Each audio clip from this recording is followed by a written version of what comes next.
That room always felt smaller at night. Not because the walls moved closer, but because silence did. Rain tapped gently against the window, softly, like it was asking permission to exist.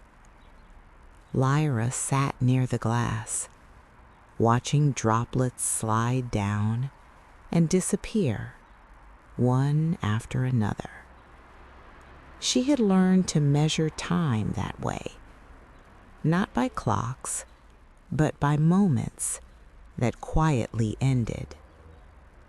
Cale stood behind her, close enough to feel, far enough to pretend distance. They didn't speak. They never needed to. The air between them carried things words could not survive. Old fears, unfinished thoughts, memories that still hurt when touched. The candle flickered, unsure if it should keep burning. Lyra wondered if people were the same, if staying was always a decision or sometimes just a habit formed by loneliness. Cale had always believed silence was safer than honesty. Words had a way of revealing too much, too fast, and once spoken, they couldn't be taken back. So he learned to keep things inside, where they could only hurt him. He watched Lyra from the corner of the room, noticing the way her shoulders tensed whenever thunder rolled far away. She never flinched loudly. Her pain was quiet, disciplined. Cale wanted to say something, anything, but every sentence felt too small for what he carried. How do you explain fear that has no clear beginning? How do you admit that sometimes you don't trust happiness because it feels temporary? The rain outside grew heavier, as if trying to speak for him, and for a moment he let it. Lyra often wondered when loneliness stopped hurting and started feeling normal. There was no clear moment, no warning. It happened slowly, in small choices, like choosing not to call someone, like learning to sit with your thoughts instead of running from them. She sensed Cale behind her, his presence familiar, almost comforting. But comfort was dangerous. It made you forget how easily things could be lost. Lyra didn't turn around. If she did, she feared she might see something she wasn't ready for. Hope. Or worse, understanding. The rain blurred the city lights into soft shapes. Nothing clear, nothing sharp. She liked it that way. Clarity demanded decisions, and tonight, she wasn't ready to make any. There was a space between Lyra and Cale, a space neither dared to cross. Not because they couldn't, but because once crossed, it would change everything. Cale shifted slightly, his breath almost brushing her shoulder. Lyra noticed. She always noticed.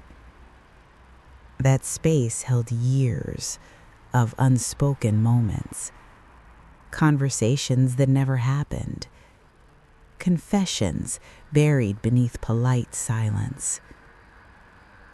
The candle burned lower, melting quietly, like it was running out of time.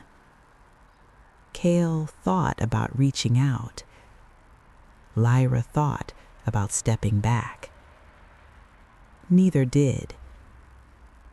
Sometimes the strongest connections are built on restraint, on the things you choose not to say, on the moments you allow to remain unfinished. Outside, the rain showed no such restraint. The night had a way of listening without interrupting. No judgment, no advice. Lyra finally spoke, not aloud, but in her mind. She replayed memories she never shared, moments where she learned that relying on people often meant learning how to let them go. Cale felt the weight of his own memories pressing in, the kind that surface only when everything is quiet, the kind that reminds you why you built walls in the first place. They stood there, together, yet separate, while the rain kept falling, as if the world outside was trying to wash something away. That some things don't fade that easily. Cale almost said her name. Almost. The word rested on his lips, heavy with meaning. But he swallowed it back. Lyra sensed it, that near moment. Her heart tightened just slightly. She hated how much power silence had over her. There were questions she wanted to ask. There were truths she wanted to hear. But answers had consequences. Sometimes it feels safer to live inside uncertainty than risk the clarity that might hurt more. The rain softened, like it was growing tired. Neither of them moved. Time passed. Or maybe it just pretended to. There was a fragile peace in that room. The kind that exists only when nothing changes. Lyra finally turned her head, just enough to acknowledge Cale's presence, not enough to face him. It was a compromise, like everything else between them. Cale noticed and felt something shift inside him, a small crack in the walls he'd built so carefully. He wondered how long this moment would last, if it would become a memory by morning, or if it would stay with him, quietly, like a scar you forget about, until it aches.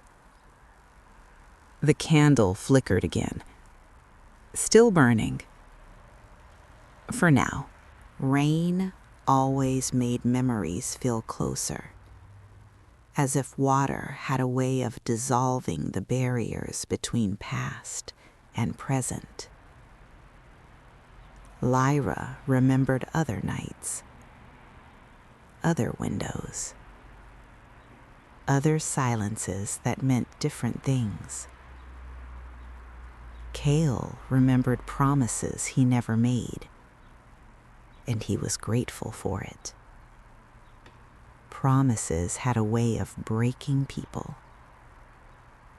They shared the same space, the same sound of rain, but carried entirely different histories. And yet, for this moment, that was enough. The world outside blurred into nothingness. Only the room remained. Only them. Every story has a point where it could turn into something else. This was one of those moments. Cale took a slow breath. Lyra closed her eyes. Neither knew what would happen next, and neither wanted to rush it. Change doesn't always arrive loudly. Sometimes it waits. Sometimes it asks permission. The rain paused for a brief second, as if the night itself was holding its breath. Nothing dramatic happened. No confession. No kiss. No goodbye. And yet something had shifted. Lyra felt it. Cale did too. Sometimes growth looks like stillness, like choosing not to act, like allowing a moment to exist exactly as it is. The rain returned, steady and calm. The candle burned low, but didn't go out. They stayed. Not because they had answers, but because, for once, the silence didn't feel empty. And for now, that was enough.